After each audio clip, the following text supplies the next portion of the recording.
Hello, everyone, and welcome to the Emory-Barkley Forum for JV and Novice Tournaments demo debate on the Latin America topic. We'll have a debate today about the Cuban embargo from 4 Emory debaters. On the affirmative, we'll have Matt Pesci and Wilma, and on the negative, we'll have Nate and Kristen. I'll be your moderator for the debate. My name is Ruben Lack. I'm a sophomore here at Emory College of Arts and Sciences. We'll get started with the first affirmative speech from Wilma.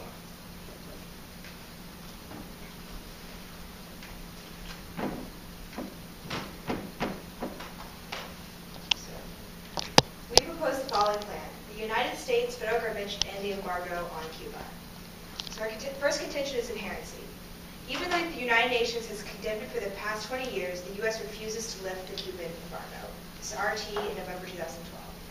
The UN has urged the U.S. to lift the 52-year trade embargo with Cuba. Cuba's foreign minister addressed the assembly, voicing Cuban disappointment that Obama's pledge to open up Cuban-American relations has taken no steps to lift the crippling embargo. The last 4 years have been characterized by a tightening of the embargo.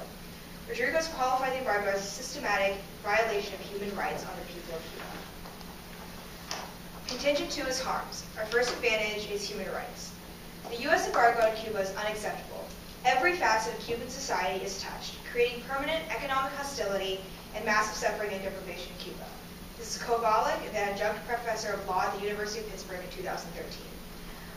Lamrini concludes that the blockade has cost Cuba more than $751 billion and has affected all categories of the population, especially the most vulnerable: children, the elderly, and women. Over 70% of all Cubans have lived in a climate of permanent economic hostility. The blockade has caused immense suffering amongst the Cuban civilian population, and nowhere is this more evident than in the field of medicine. A huge deprivation given that the U.S. holds 80% of patents in the medical sector. The National Institute of Oncology cannot use plaques for the treatment of retinal cancer. Nearly 1,600 Cubans a year deny the effective diagnosis of cancerous tumors because Cuba cannot obtain the necessary optimal coherence tomography. Cubans were denied $4.1 million for treating AIDS, tuberculosis, malaria, when these monies were seized by the U.S. from an NGO which earmarked these monies for Cuba. And we have an obligation to act. The embargo is a violation of human rights in Cuba. Renewed engagement with Cuba is important to improving human rights. Perez in 2010. The White House released a presidential memorandum declaring that democracy and human rights in Cuba were in the national interest of the United States. The Cuban embargo has contributed to the very conditions that stifle democracy and human rights there. Its brunt has fallen mainly on the Cuban people. The embargo keeps them down and distracted. Dire need and urgent want are hardly optimum circumstances for people to concentrate on the benefits of democracy. A good faith effort to engage Cuba would counter the common perception that the United States is a threat to its sovereignty. It would deny Cuban leaders the chance to use U.S. policy as pretext to limit public debate and stifle dissent. And rejecting the embargo is a moral imperative. And on balance, it does more harm than good. Eisenberg, former professor emeritus of social medicine and psychology at Harvard Medical School in 1997. Economic sanctions are at their core war against public health.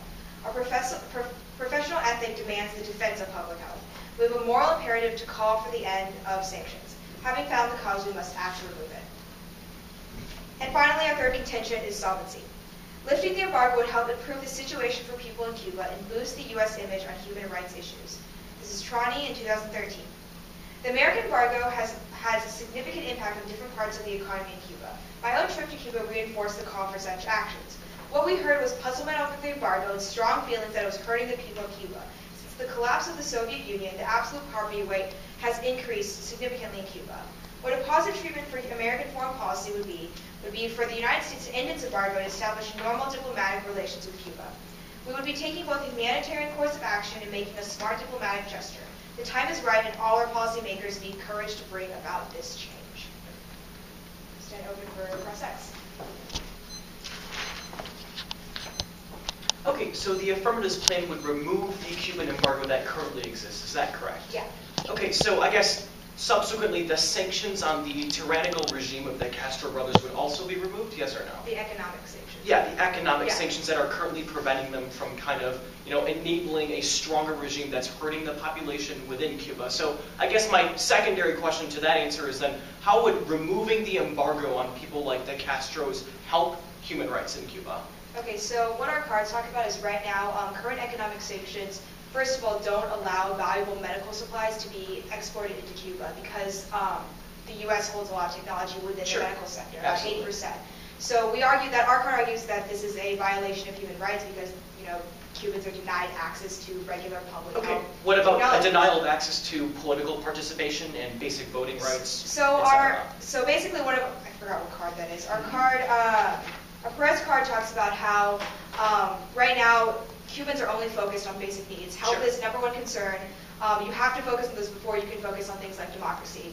And the Cuban government has been able to commit human rights atrocities because because the people are not focused on political action. Okay, I guess that kind of makes sense. I have two follow-up questions then. One is, why can't the Cuban people get medical supplies, for example, is what you just cited, from other countries other than the United States? Because even though the U.S. is the closest country with medical supplies, obviously other countries like India and China can also export their medical supplies to Cuba. Okay, so for example, this is just an example obviously, but our card talks about how there's a German ocular device that detects retinal cancer, and that has American parts in it because it's a very complicated device, and that can't be exported to Cuba. Likewise, if there's a Cuban part in any kind of electronic device, can't be exported to the U.S. Okay, so that makes a lot of sense. Yeah.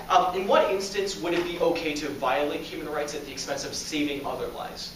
Or is there never any such instance? Well, our card from that has cites a professor from Harvard says that it's never okay. Okay.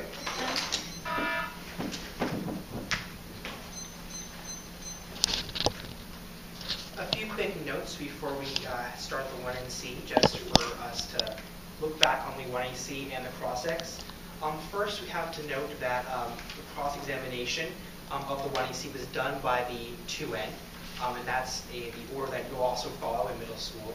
Additionally, it's important to note the types of questions that Nate was asking Wilma. First, questions about clarifying what the plan was doing, questions about how far would their arguments go, and questions about other things in Cuba that they may not be able to fix or could fix.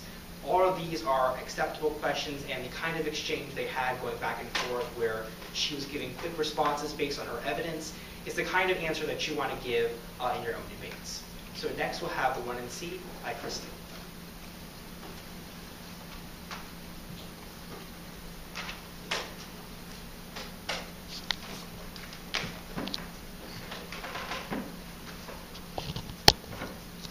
It will be one off the China disadvantage and then the case.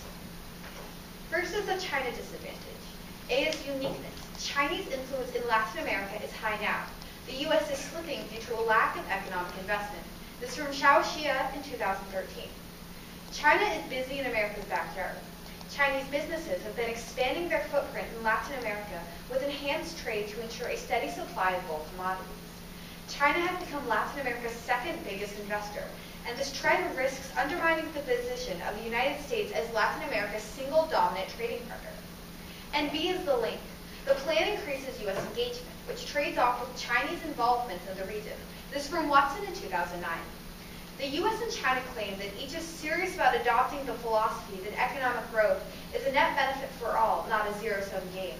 But pure economic theory always runs up against political philosophies, leading to conflict and a zero-sum view that what's good for my adversary must be bad for me.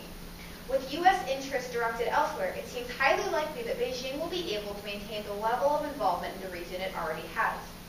And C is the impact. The Chinese regime collapse will cause war. Chinese investment in Latin America is key to their economic growth and regime stability. This from Ellis in 2011. The rise of China is intimately tied to the global economy through trade.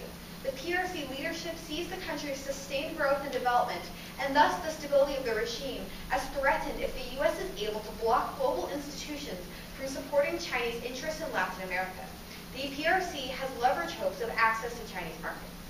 And B is that Chinese regime collapse would cause a war involving weapons of mass destruction. This from Ren Qing in 2005. Since the party's life is above all else, it would not be surprising if the CCP resorts to the use of biological, chemical, and nuclear weapons in its attempt to extend its life. The CCP would not hesitate to kill 200 million Americans, along with 700 or 800 million Chinese to achieve its ends. The CCP intends to wage war against all humankind in its desperate attempt to clean its life. Next, let's go to the advantage. First is that lifting the embargo would only make problems worse. It would give the government lines of credit to fund continued abuse. This is from Corzo in 2009. The infusion of loans by the United States would only replace the Soviet subsidy that Castro no longer receives, thereby delaying the transition of the Cuban people towards democracy and guaranteeing additional decades of oppression and misery. The effect of the embargo on Cuba had partially fulfilled its objectives.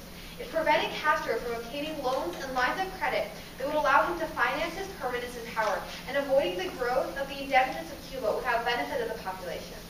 And second, if the double standards make U.S. human rights policy ineffective. A single change like the plan doesn't change the overall structure. This is from Mertes in 2004. The United States is leading the world on human rights in the wrong direction, promoting short-term instrumentalism over long-term ethical principles, double standards instead of fair dealing. Competing interests eclipse human rights considerations, and human rights talk has not been accompanied by human rights behaviors. The American public would tolerate and even participate in behavior running contrary to human rights tenets. Policymakers may talk about human rights now more than ever, but the talk does not lead to consistent human rights abiding behaviors and decisions.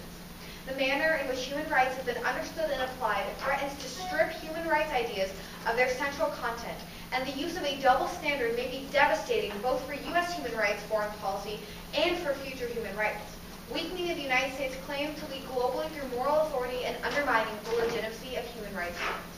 I now stand open for cross-examination.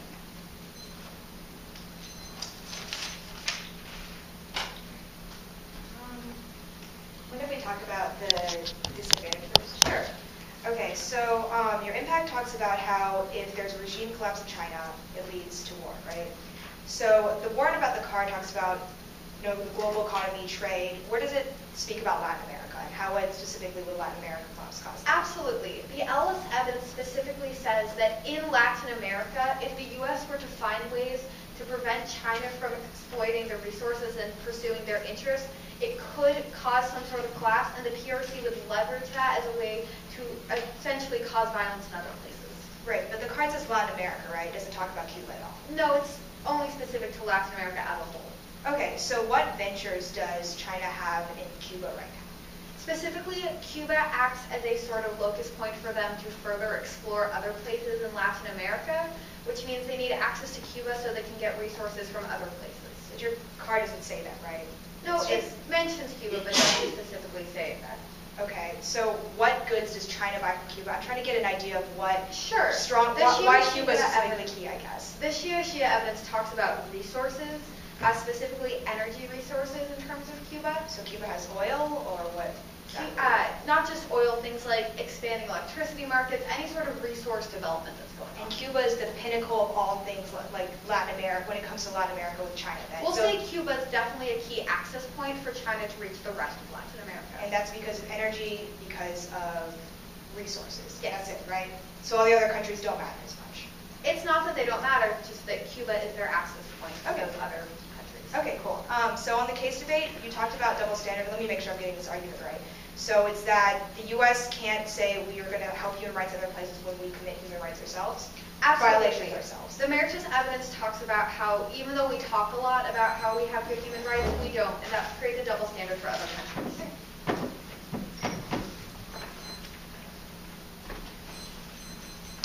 Next, we'll have the 2AC, and it's important to note that the 2AC in this round will have to answer two different sets of arguments. First, the new disadvantage, which was the new argument advanced by the negative, as well as answering the arguments that the negative said about why the app was wrong for whatever reason.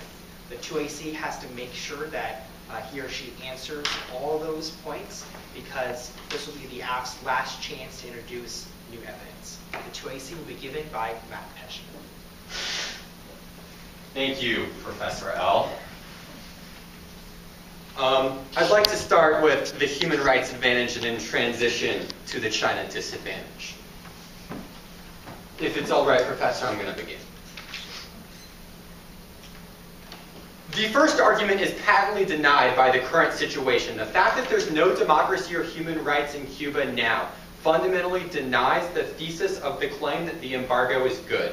And secondly, there is a litany of evidence in our 1AC, specifically our RT evidence, which speaks to the way that the embargo it denies access to basic medical technology and information technology that allows for opposition activists to be successful. The second argument doesn't make any sense because it's a description of the way the U.S. acts now. In fact, we agree with the claim that the United States in some way violates human rights. An example of that is the Cuban embargo. If the act reverses its course on this fundamental issue, then we're able to overcome all of the fundamental human rights abuses that that their evidence indicates we have now.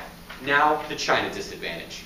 First, China's economy has reached its limits. Krugman, 718. Signs are unmistakable. China's in big trouble. Business has reached its limits. Start with the data. The lopsided balance between consumption and investment. It's running out of surplus peasants. No matter what the government does, the day of reckoning has arrived. Secondly, Chinese investment in Latin America is small and unsustainable. Costa in 2013. The United States remains a comfortable lead. Washington exchanges $800 billion, more than 3 times trade with China. China's investments target extraction of resources. Third is that trade with Latin America is not zero-sum. Kresna in 2011. The United States and China can make gains in the region in different sectors. There's room for each side to grow. Trade with Latin America is not a zero-sum game. This is especially true in the context of Cuba. We can buy all of the cigars, and China can have all the 1950s and 60s cars. We can both have everything we want. 4, relationships with individual countries don't affect the entire region. Ellis in 2012. It is valid to group nations, but this is not the case. Referring to Latin America as one leg incorrectly assumes actions by the United States and China impact Latin America as a whole. Abstraction varies dramatically. This is illustrated by Wilma's point in cross-examination. The reason why China is interested in Latin America, according to the negative, is because they're concerned with oil and resources. Cuba has a very large or a very small percentage of the aggregate amount of oil and natural gas in Latin America, which means that if China is really so concerned about resources, they would look to the Venezuelans and Brazil of Latin America and not the Cuba. 5, no internal link. Latin American trade is not key to the Chinese economy. CNTV in 2011. The European Union, the United States, and Japan remain China's 3 largest trading partners. Trade volumes between China and other emerging nations steadily increased. Brazil, Russia, and India. 6, they have zero evidence that talks about Cuba in the context of the overall relationship. Their only evidence about Cuba speaks to Cuba as being part of Latin America. We agree, but they have no evidence that says that absent Cuba, China would be kicked out of all of Latin America. And finally, the public supports keeping the regime stable, which means there's no impact. Lee in 2013. Critics predicted the party's collapse for decades, but no collapse has come. 87% noticed satisfaction with the general direction of the country. And this is especially true given nationalism and the moral authority of the government. Lee in 2013. Corruption could harm the CCP's reputation, but it will not derail the party's rule. Deeply rooted public support will allow breathing room to grapple with even the toughest problems. And finally, the human rights impact outweighs in terms the disadvantage, because the reason why China would lash out against its own people is because it doesn't respect human rights norms. If the act is able to resolve this fundamental concern, then we resolve the reason why China would want to lash out in the first place. I now stand ready for cross-examination.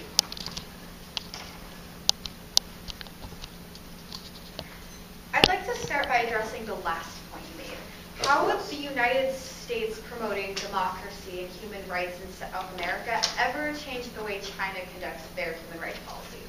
Well, the important component is that all human rights issues are interlinked. So there are a number of international treaties and agreements that speak to fundamental human rights norms. R1AC evidence says that the United States is currently in violation of those agreements, which makes it difficult for us to have, quote, moral authority on these issues to be able to speak to China and other nations which could violate human rights. Is the Cuban embargo the only instance in which we're violating human rights right now? Or are we doing other things that go against international law? Of course not, but our 1AC evidence, specifically our RT evidence, says that the embargo is a very large manifestation of U.S. hypocrisy over human rights issues. But if all human rights issues are interlinked, then isn't it reasonable to assume that as long as we're still violating human rights in other instances, people still wouldn't see us as credible enough to change human rights in places like Cuba? I would phrase that a little bit differently. Given all human rights issues are fundamentally interlinked, it's possible to be able to assume that if the United States improves human rights on one front, it will spill over and affect human rights on other agenda items. That's fair. I'd like to ask about your argument that you made right before that says that there would be no regime collapse.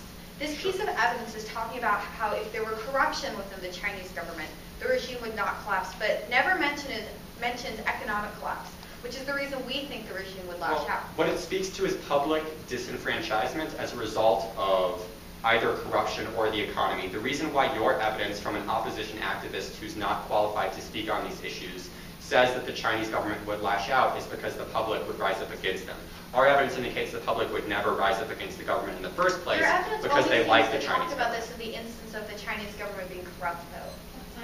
No, it speaks to the question in the context of corruption and the economy.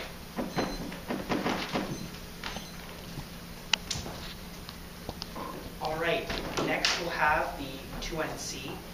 This will be the first of two speeches in the negative block. This is the negative's large chunk of time in the middle to develop their arguments as full as they can.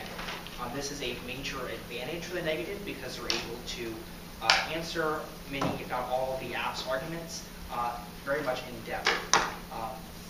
This speech, you should note, will keep mostly the same structure as before. As you heard from the 2AC, Pesci, who gave the 2AC, tried the best he could to keep his answers to the negatives arguments in the same order that they made it. This makes it easier for your judge to follow along, and keeping the structure throughout the entire debate will make it easier for everyone who's following. And next, with the 2NC, will be Nate Sawyer.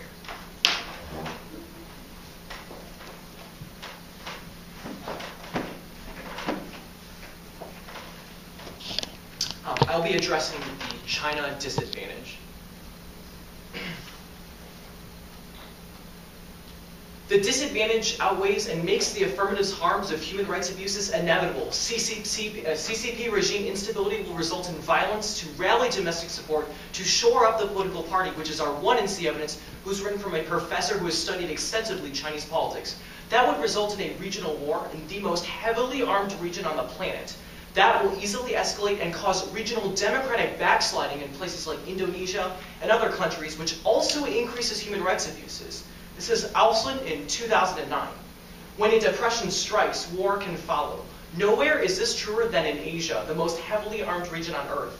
Collapsing trade flows can lead to nationalist outbursts and military miscalculation. This is the nightmare of governments in the region, and particularly of democracies from newer ones. Asia's political infrastructure may not be strong enough to resist the slide towards confrontation and conflict. Additionally, collapse of the CCP would also result in a net increase of human rights abuses across the globe. The CCP would have no more incentive for restraint in places like Tibet, Taiwan, and with other political dissenters internal in China. Conflict alone would cause a proliferation of human rights abuses as conflict spreads, which disproves the morality and necessity of the affirmative's plan. The first argument in the 2AC is that China's growth has hit a ceiling. This evidence is rhetorically powerful, however, a litany of experts disagree. This is Alva Muke from June 17, much more recent evidence, who indicates that experts dismiss threats to China's growth. Despite concerns, investors are upbeat on China's growth prospects and stability. Tom Byrne at credit agency Moody's sees healthy growth prospects for China over the next 5 years.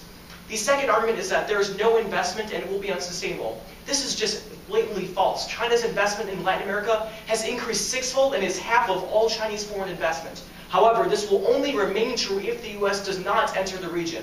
Erickson and Chen report in 2007 that this relationship has experienced explosive growth. China's economic engagement with Latin America responds to the requirements of a booming Chinese economy. Imports have grown sixfold. Chinese investment represents half of all Chinese foreign investment overseas. Latin America's embrace of China is intimately linked to the perception of neglect and disinterest from the United States. The next argument is that it's not zero-sum. He then goes on to explain why this is not true for Cuba. I'll answer all of these arguments here. Cuba is a critical source of important economic commodities for China that the plan would assert. It also enables China to economically engage with the rest of Latin America. Otherwise, countries like Venezuela and Brazil will refuse to cooperate. Hearn in 2009 details that China's objectives in Latin America are evident in the diversity of activities in Cuba. Cuba harbors economic value for China through oil exploration, nickel extraction, biomedical collaboration, and electronic sales and manufacturing.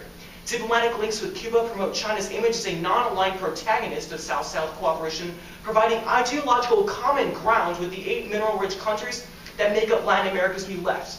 Additionally, in 1EC Crossix, when I asked our opponents what goods cannot be traded and why, she cites things like German biomedical supplies. That means that not only does the plan enable US goods to flood the market and outcompete China, but also European goods that otherwise cannot access the market, which makes the link magnitude really, really large and explodes the amount that China would be outcrowded. Next, the 2EC addresses arguments about why the CCP is not invested that much in Latin America.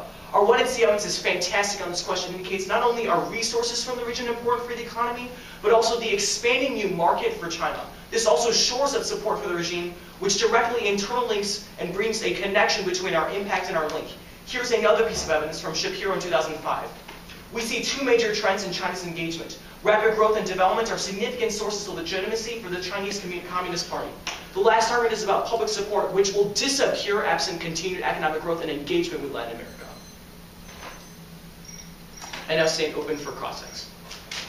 What is the aggregate GDP gain that China gains as a result of its investments in Latin America? Sure. Actually, our evidence doesn't speak to a specific number, but the reason for that is because it's continued projections of growth, which is kind of why Latin America. Okay, what is the projection? Absolutely. So there's a 6-fold increase in the foreign investment potential in Latin America. And the reason for as that a is result of Cuba? No. Well, yes and no. But those are 2 separate arguments. The reason They can't Cuba both be yes and no. No, they absolutely can. And the reason Cuba is important, as our current evidence that I just read indicates, is because Cuba not only has a massive supply of biomedical supplies, oil, and other natural resources so for China to take clarify, advantage of. what Sure. are the current deals that China's negotiated with Cuba? Yeah, if you could absolutely. name a couple of the companies that have come together in the context Sure. of Well, Cuba. there's a Cuban oil company that also continues to trade with China. I don't know the specific name because and which it's a Cuban Chinese name. oil company buys from Cuba? Sure. Shun is a Chinese oil company that invests in Latin America and that region, which also takes advantage of the natural resources. Now, and the second internal what is the link- amount of Sure.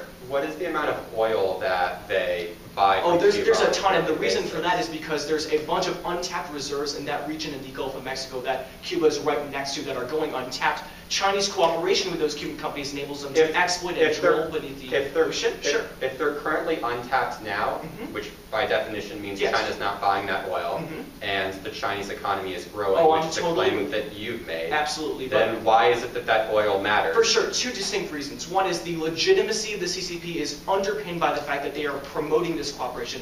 And the second of which is our evidence is prescriptive and descriptive of the projections of growth that can only be sustained if they have the resources and the market in Latin America. Final question. Sure. How much would the Chinese economy decline in terms of US dollars as a result of I don't want to being do that picked up in mathematical Cuba? conversion off the top of my head because those are obviously fluctuating. However, it does indicate that half of the entirety of Chinese investment foreign-wide would be lost if they were in to Cuba. Latin Okay.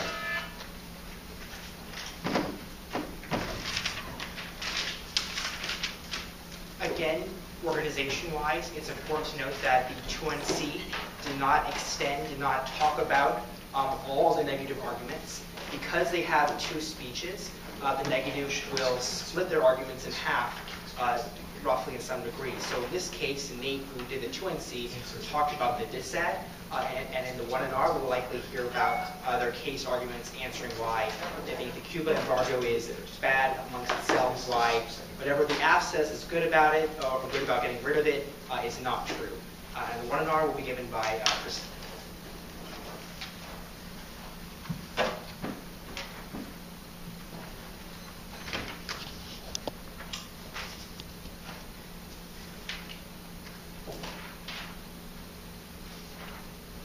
In my speech, I'm going to talk about the human rights advantage. To start, he begins the 2AC by saying that the fact that there's no democracy in Cuba right now is proof of the fact that the embargo is bad. However, our Corso evidence disagrees. I'd like to extend this evidence. It says that the reason why we have to keep the embargo in place is because it is a key component to blocking U.S. loans from helping the totalitarian regime in Cuba. Now, even if it's true that we don't have democracy in Cuba right now, this evidence is specific to how things would be much worse if we did lift the embargo, because it would go to funding the sort of government efforts that actually hurt human rights. This means the embargo must stay in place, otherwise abuses will only get worse. He next says that it's also bad because it blocks people from getting technology. However, in one easy cross-sex, Nate pointed out that other countries like India can probably provide the Cuban people with these. But it's important that U.S. loans specifically, as outlined in the Corzo evidence, do not go to the Cuban government, allowing them to further harm human rights. I'd also like to extend the Mertis evidence in response to his third argument that Cuba is violating human rights now, and the U.S. being able to lift the embargo is a way we could resolve that, since after all that's the way that the U.S. is violating human rights. In cross-ex, he addresses that there are other things that the United States is doing as human rights abuses. And this is a reason why it wouldn't make sense for us to spread human rights, because we can't even protect them ourselves. The Mertis evidence indicates the U.S. is hypocritical, and even though we talk about preventing human rights abuse, because we would still be causing them in other places, we couldn't really help countries like Cuba. This is also a reason why the case does not turn the disadvantage, as he says at the bottom of the Cuba disadvantage, because they can't actually solve for human rights in Cuba, since the U.S. would still be violating human rights in other places, and there's no way for the affirmative to uniquely resolve this.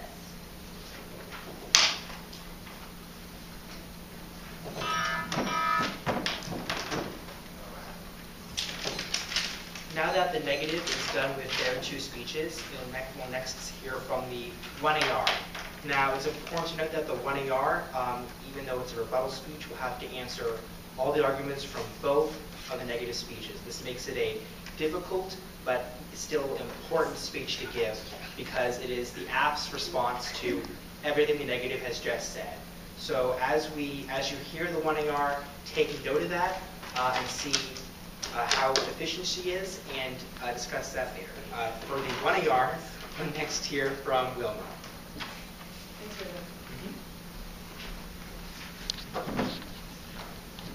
Okay, so the order I'm going to go is going to be talking about the negatives case arguments first in the context of our app case, and then I'll talk about the China side. So human rights violations, which is our advantage, outweighs the internal impact of the China dissent. There's a couple reasons for this. The first is magnitude. Most persecutions of people throughout history happen on the pretense that some humans are not equal to others. This is what justified the atrocities in places like Sudan, Burma, and the human violations of human rights in China over the past 6 years, which is why our human rights advantage would outweigh the terminal impact of CCP collapse. Even though the human rights impact is not concrete, it creates the conditions that are necessary for their impacts to happen. And the next reason is that, or group the time, you can group time frame and probability, and the next reason why human rights advantages would outweigh. Our impact is systemic, which means that it happens constantly, which means that we need to stop it right now. And we would turn the dissent because human rights norms turns regime collapse, because current conditions is what makes the current conditions, which include human rights violations, is what makes their impact possible. And our Eisenberg card supports this, that says that we have to stop any violations of human rights possible. This is the professor of psychology and medicine at Harvard School of Medicine. And so now to talk about the specific arguments within the case. First, the embargo is bad. They say the embargo is good, but the status quo empirically disproves this. And they said we can't solve for it because of the double standard, but we're not at the same level. They have not pointed to a single instance where we have where the human rights violations in America can make us not be able to address the human rights in Cuba. Now onto the China dissent. I'm only going to extend two arguments here. The first is that none of their evidence is in the context of Latin America, or in the context of Cuba, and in its relation to Latin America. They said oil and resources, but we can have places like Venezuela and Colombia, and Cuba is just one small factor, which leads me to my next argument, which is that China is resilient. We have a major war that has not been addressed, so that public support is conditioned on China's resilience of the CCP, and they haven't addressed that yet.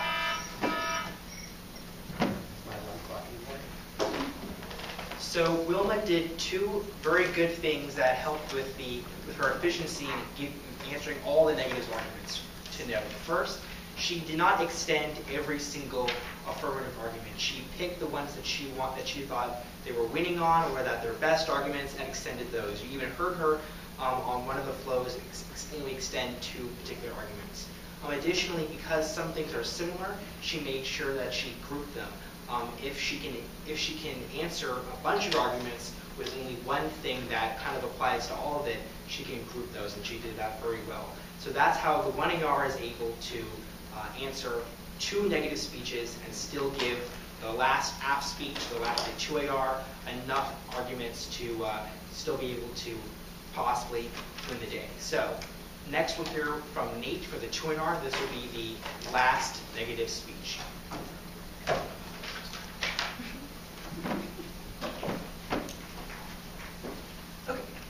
First, I'm going to speak about the disadvantage, the China disadvantage, and then I'll proceed to discussing my opponent's case, the human rights advantage.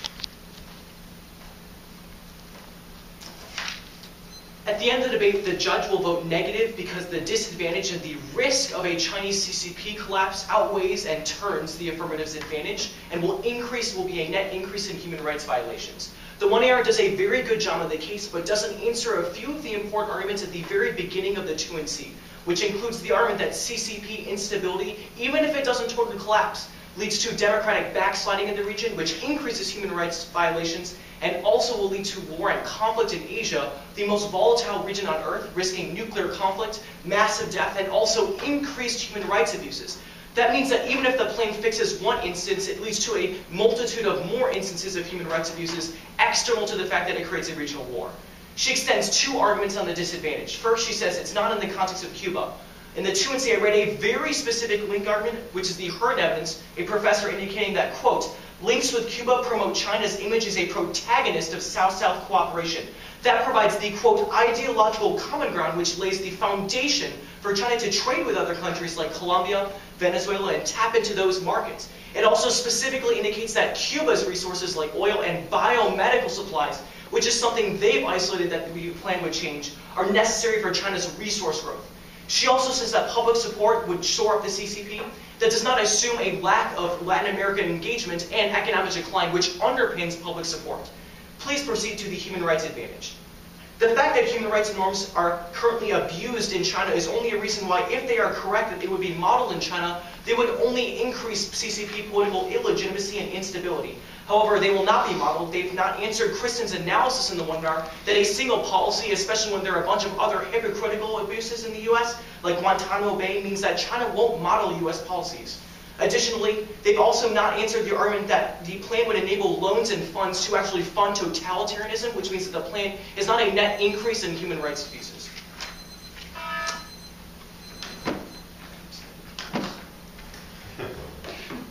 And after the 2NR comes the very last speech in the debate. This is the 2AR. This is the app's last speech and their last opportunity to make the case for the judge. This is from Matt Pesci. Thank you, Professor Lack.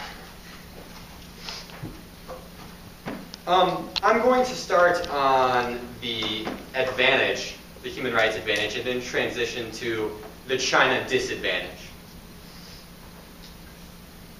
The negative wants you to ignore the rights and dignity of the Cuban people. The embargo is critical. Lifting the embargo is critical to starving off a regime that's abusing and torturing its population currently. This is a proposition that Wilma and I are fundamentally unwilling to accept. We need to break the shackles of the Cuban people and transition to a more just and democratic society. Our Arnsberg evidence notes the moral imperative of policymakers and students in the context of debate to rise up and say no more to unjust embargoes that currently exist. Think about it. Atrocities throughout history have been justified as a result of human rights concerns. The Holocaust, the rape of Nanking, the Cultural Revolution in China, Bolivia, Argentina, slavery, colonialism. All of these were products of governments that said, oh, we don't care about human rights. Oh, some other type of instability is more important. The 2 arguments on case are fundamentally irrelevant. Yes, we have a prison at Guantanamo Bay. We're also transitioning away from it. But even if that exists, that doesn't mean we shouldn't do more. We can do better and we should do better. Secondly, the embargo, regardless of loans, is fundamentally flawed. We need to be able to provide Cuban opposition activists with basic health supplies. There are people who are literally dying in Cuba now because they don't have access to fundamental medicines. We should not allow that to occur anymore.